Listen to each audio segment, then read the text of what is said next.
अस्सलामुअलैकुम वरहमतुल्लाहि वबरकातुहू।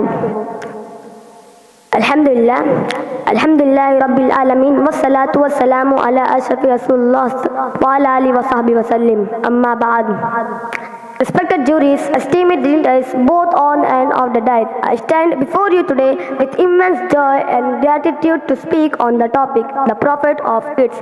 Before I begin, I wish to offer my heartfelt blessings and salutation to the one who has granted me this opportunity, Allah the Almighty, along with His Messenger, Prophet Muhammad sallallahu alaihi wasallam, and his noble household. Alhamdulillah ala kulli hal.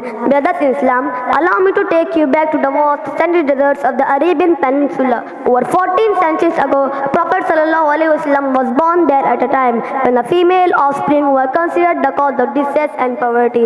They even died to bury them alive, denying them of their right to life. But it was Prophet sallallahu alaihi wasallam who prevented them from putting an end to these barbaric practices. Even now there exists some kind of ignorance in our attitude towards our children.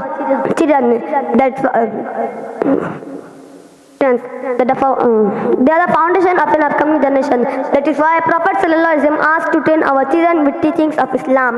When they reach in the 7th age, and gently punish them if they abstain from it once they reach 10 years of age. Nowadays, the child psychologists make it clear for a most of the mental anomalies found in children is the lack of proper nurturing from the side of parents. Brothers in Islam, we can do lessons from life of Prophet sallallahu alaihi wasallam on how to treat the children. He was so merciful and compassionate with people, especially with children. He was so merciful and compassionate with people, especially with children. Abdullah ibn Shaddad says that once Prophet sallallahu alaihi wasallam came to masjid holding the hand of one of his grandsons. During the prayer, while he was prostration, it took more than usual to lift his head. His companions were shocked and panicked, thinking something happened to him. When the prayer is over, they went to him and asked about it. Then he replied, "Nothing at all, but my son was on my bank and I did not wish to disturb him."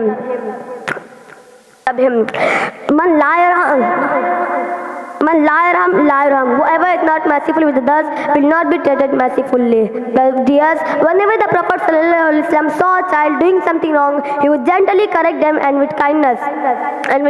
Umar ibn Abu Salama narrates, I was a child, while eating my hand would wander around the dish. The Prophet ﷺ gently advised me, saying, Sammillaha wa kul biyaminika wa kul mimma yalik. Say Bismillah, eat with your right hand and eat from what is in front of you. Instead of entertaining the bad behavior of their children, he timely intervened in their mistakes without humiliating in them public. His high status in the society or the burden social responsibilities never kept him away from children. Anas says, I had a younger brother who was called Abu Umar by nickname. He had a little sparrow with which he used to spend his time. One day his little sparrow died and Prophet ﷺ saw him grieving. Then Prophet ﷺ asked him, Ya Aba Umairin ma fa'alin nughayra. Oh Abu Umar, what has happened to the little sparrow?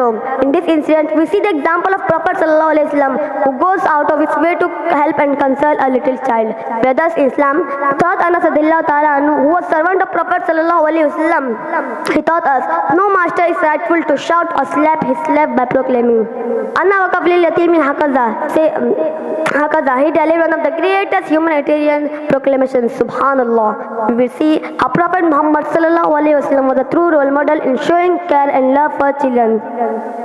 He taught us how to treat the children. He taught us how to treat them with kindness and cherish the blessings they are in our life.